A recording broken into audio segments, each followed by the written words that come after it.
Welcome to another raid review. We're looking at Hungering Destroyer. I wanted to briefly highlight the weak aura that we're using, and then have a look at positioning. So in the weak aura, you see you've got the players' names listed. The top one with the green is the player who has the miasma. The pink means the person is currently soaking, and the other two timers are people who have soaked and they're waiting for their debuffs to drop off. The last person here, the person is not soaking and has no debuffs.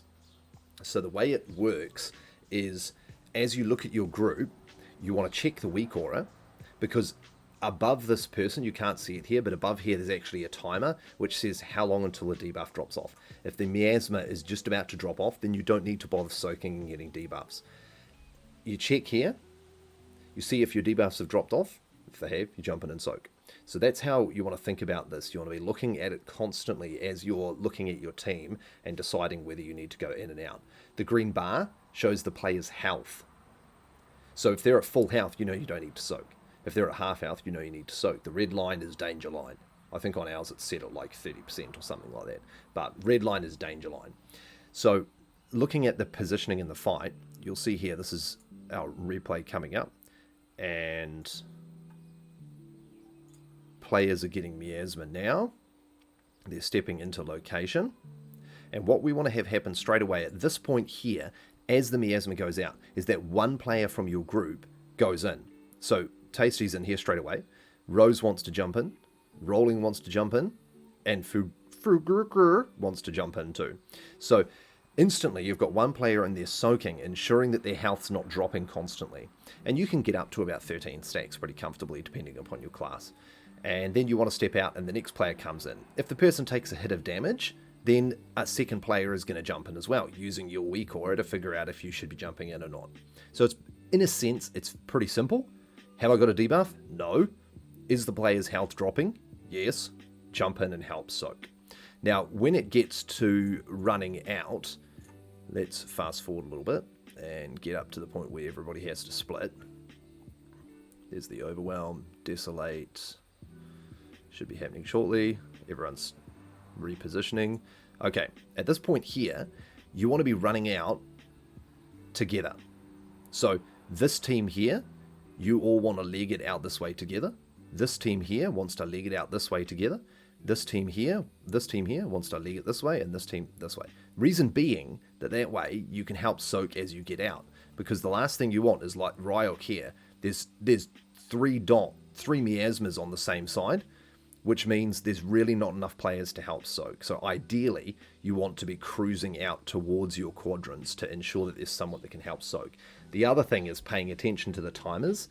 Before expunge comes out, which is this one you're spreading for, you want to make sure that you're topping people off. So 2 or 3 of you quickly jump in, top them off, and run out. And a lot of your debuff is going to drop off as you're going out.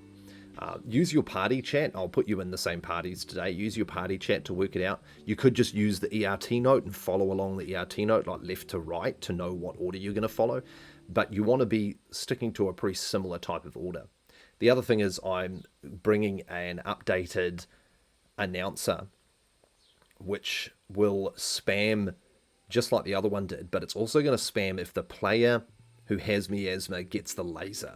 And in that case, it's going to stop spamming their health and it's going to start spamming laser, so that way they can move out of the way and it can be done cleanly. So work on, the biggest thing in this fight is working on the miasma. So the other thing quickly to comment on is the run out. Should be happening shortly. Volatile injection, overwhelm.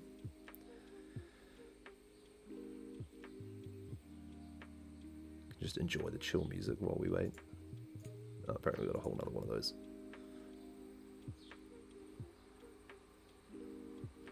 Consume.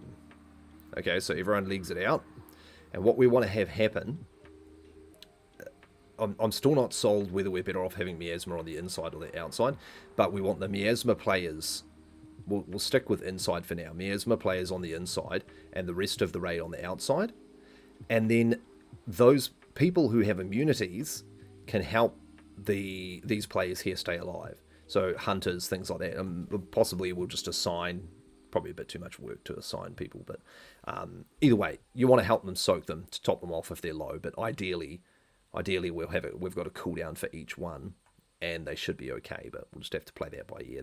That's less of the issue right now. The biggest issue is getting this right. The reason this is a problem, the run out, is because we're not doing this aspect properly. If we nail this, this will work a lot easier because you'll have people that are able to soak. So, tonight, back on Hungering Destroyer, and we'll be focusing on really getting those miasmas nailed nice and cleanly. So, we'll see you then.